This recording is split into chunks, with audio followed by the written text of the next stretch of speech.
اینم خیابون امامزاده محمد، خیابون امامزاده محمد در کرمان.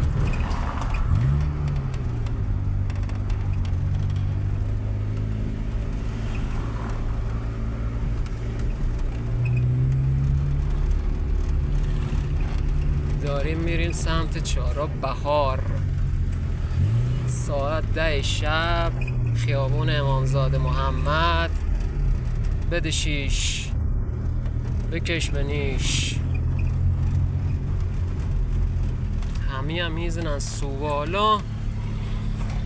اینا امامزاده محمد 13، اونایی که از بچه کرمان هستن، الان داخل شهرهای کالیفرنیا آمریکا هستن. یاد دوران بچگیشون، موقعی که میدادن در این کوچه پس کوچه ها سلام میدادن. فکر بد نکن. بله این الان همون جوریه که میبینید سنگفش. ایجای هم که هم تو شاشمال کردن در حد بنز که ماشین صفر یه بار بیاد تو این خیابون میگه گو خوردم بابا، گو خوردم. فعلا همینجور ادامه میدیم. اینم نزدیکی ها انتهای خیابونه.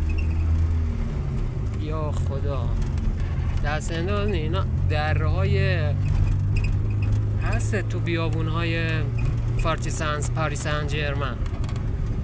دست انداز نیست، اینا دره هم.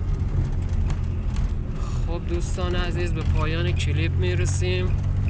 خیلی متشکرم، فالو کنین، خیلی دوستتون دارم. شترق خداحافظ.